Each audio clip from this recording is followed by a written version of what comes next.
Imagine the clock ticking past midnight in a quiet Castleford home, 3 young kids asleep in their beds, a wife staring at her phone willing it to ring because the man who kissed them goodnight yesterday, the rugby league warrior who charges through walls for a living, has vanished without a trace. No note, no call, no sign of the black pickup truck he drives, just an empty driveway and a heart-stopping silence that screams louder than any hooter at Headingley. What could drag a devoted dad and Batley Bulldogs hooker away from his world like this and leave his family pleading with the entire league for answers? 10 seconds in and you are hooked, because this is not just a missing person story, it is the unraveling of a hero right before our eyes. Day legends, hit that like button now and subscribe to Aussie NRL updates, because this plea from Maramore is ripping through the rugby world like a state of origin try, and we are bringing you every gut-wrenching detail. Share if you have seen Brandon, comment your thoughts below, let's flood socials until he is home safe. It starts like so many nights in the Moore household, the kind of ordinary that makes a life worth living. Brandon, 28, the powerhouse hooker with hands like vices and a smile that lights up Dewsbury Moore, wraps up training at Batley Bulldogs, his body aching from another brutal session but his mind already drifting to Friday evening. He has been with the club since last January after 8 grinding years captaining Halifax Panthers, where he racked up 188 games, 33 tries and a Wembley triumph in the 1895 Cup that still gives him chills. From Cumbrian roots through Castleford Tigers Academy to Super League glimpses, he is the epitome of the battler who earns every inch. That afternoon he texts Mara just the usual "love you, see you soon," grabs his keys and heads out, promising fish and chips for the kids, their 3 little ones aged 5, 3 and 1, who idolize daddy, the dummy half who dummies everyone. But as the sun dips over the Yorkshire hills, the truck never pulls back in. Mara waits, dinner goes cold, bedtime stories turn to worried whispers, and by 10 p.m. the panic sets in. She paces the lounge, phone in hand, replaying his last words, wondering if it is a forgotten wallet or a mate's night out gone long. Then the hours stretch and doubt creeps in like fog off the air. What if he is hurt? What if it is worse? At dawn Saturday, with no sleep and kids tugging at her skirt, she posts on Facebook a raw, desperate cry that explodes across the league. Please share if anyone has seen Brandon Moore. Message me. We have not heard from him in 14 hours. Police are involved. The photo attached him grinning with Mara and the kids' arms wrapped tight, a family portrait, now a missing persons flyer. Within minutes it is shared 500 times, then 1,000 as the rugby family rallies. Halifax Old Boys, Batley teammates, even Super League stars like Tom Briscoe reposting with prayers.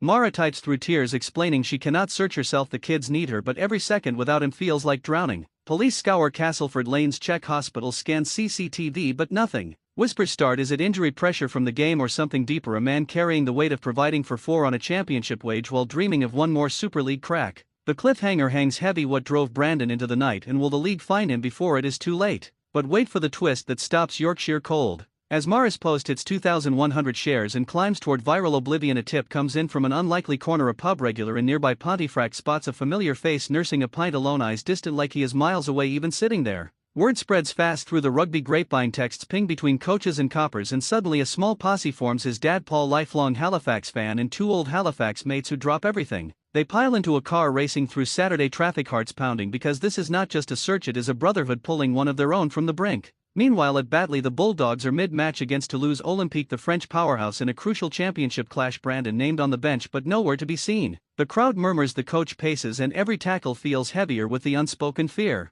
Mara, glued to her phone, kids playing oblivious in the next room, refreshes feeds praying for a miracle. Then at 4 p.m. sharp her screen lights up a message from Paul: "We have him, he is safe, coming home now." The world exhales, but the surprise lands like a Caesar bomb. What happened in those lost hours? Turns out Brandon had slipped into one of those dark spirals we all know too well, the invisible grind of pro sport, where the hits on the field mirror the ones inside. A tough week, losses piling up, finances tight, kids growing faster than paychecks. He just needed space to breathe away from the expectations, the what-ifs of a career teetering on the edge. No foul play, no accident, just a man human as the rest of us, cracking under the scrum and walking into the night to find his way back. His dad finds him at that pub, not raging but reflective, sharing a quiet word about family first, the game second. The mates hug it out, no judgments, just relief and a promise to talk more. Mara meets them at the door, tears streaming as Brandon scoops up the kids, whispering sorry 1,000 times. The league erupts in cheers, posts flood with support from Dewsbury to Down Under, reminding us that behind every jersey is a story fragile as glass. But here is the real shocker in the aftermath. Mara reveals it was not the first time the pressures of championship life have tested them, and now with Brandon safe they are opening up about mental health, the silent opponent tougher than any defender.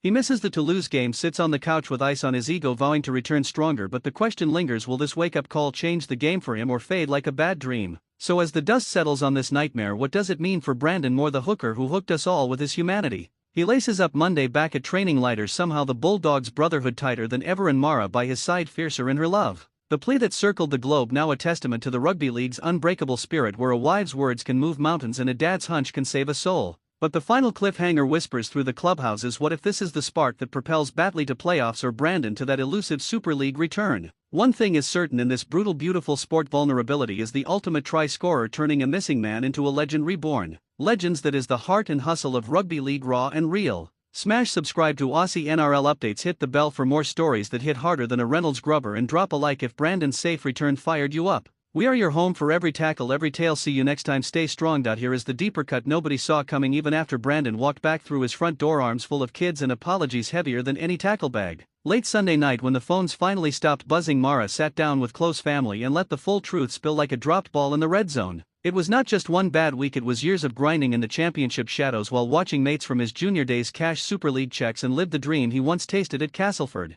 The pressure had been building like lactic acid in tired legs. Every missed promotion, every contract that paid late, every time he had to smile for sponsors while wondering if the mortgage would clear. That Friday he simply hit the wall. He drove aimlessly for hours, ended up parked by the river Calder staring at black water that felt calmer than the noise in his head. He turned the phone off, not to hurt anyone but to stop the world reaching in and demanding more than he had left to give. When his dad found him in that Pontefract pub the next day, Brandon was not drunk, he was hollow, eyes red from crying, a grown man who Terroris's defenses reduced to whispers of "I don't know how to keep doing this." That confession alone has rocked the lower leagues harder than any high shot, because every player from Barrow to Featherstone recognized themselves in the mirror he accidentally held up. Now the ripple is turning into a tidal wave that could change rugby league forever. Batley Bulldogs have quietly launched an emergency welfare check-in system. Starting this week, every player gets a 10-minute one-on-one with a trained counselor after training. No coaches, no judgment, just a safe space. Other championship clubs are already copying it, and whispers from league headquarters say the RFL is rushing a mental health emergency fund that will pay for private therapy for any player too proud or too broke to ask.